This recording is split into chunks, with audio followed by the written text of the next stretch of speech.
نرجع لهنا لسوق تي تي جم.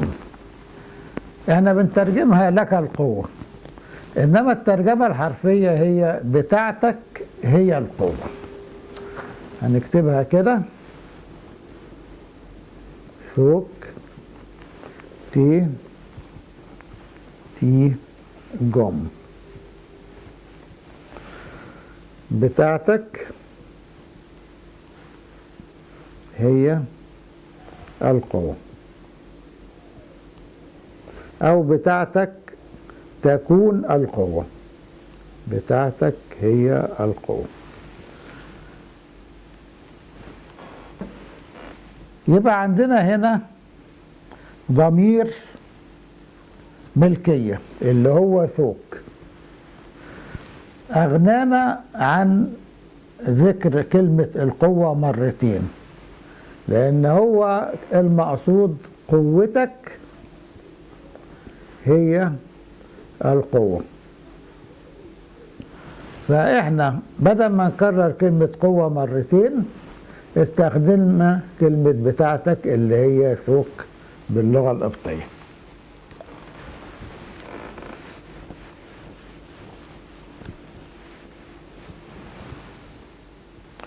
برضو سوق تي تيمة أورو، سوق تي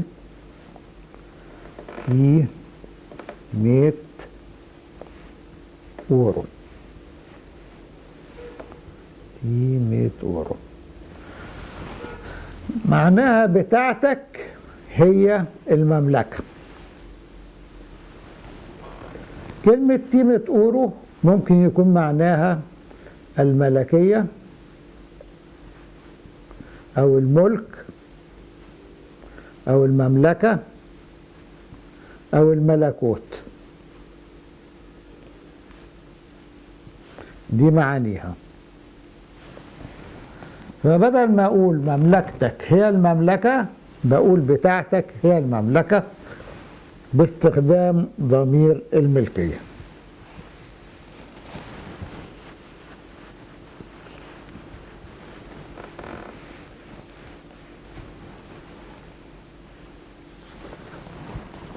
يبقى عنوان الدرس ضمائر الملكية.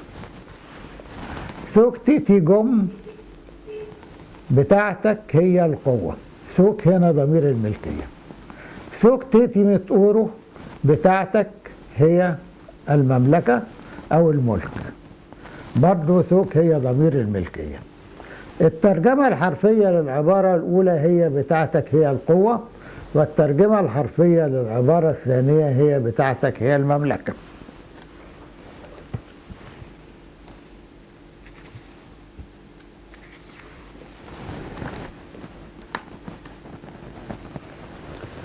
وكلمة سوق القبطية وكلمة بتاعتك العربية تعرب ضمير ملكية، يعني أعربها لما بنيجي نتكلم عن قواعد اللغة بنعربها ضمير ملكية. والضمير في اللغات هو كلمة تغني عن ذكر الاسم، فعندما نقول بتاعتك بدل من مملكتك نكون قد استخدمنا ضمير الملكية وأوصلنا نفس المعنى إلى المستمع بدون ذكر كلمة مملكة، يعني وصلنا المعنى اللي احنا عايزينه من غير ما نكرر كلمة مملكة. وإذا قلنا فوق بي جوم هيكون معناها بتاعك هو الكتاب، الكتاب يكون بتاعك. هنلاحظ هنا حاجة مهمة قوي، هي ان احنا عندنا كلمتين، كلمة اسمها جم وكلمة اسمها جوم.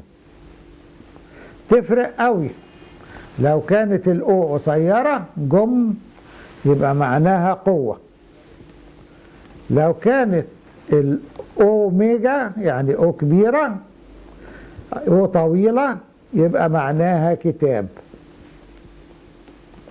لو حطينا أداة تعريف قبلها جم مؤنثة تبقى تي جم القوة. لو حطينا هنا أداة تعريف مذكرة بي تبقى بي جوم الكتاب، لأن جوم كلمة مذكرة وجم كلمة مؤنثة.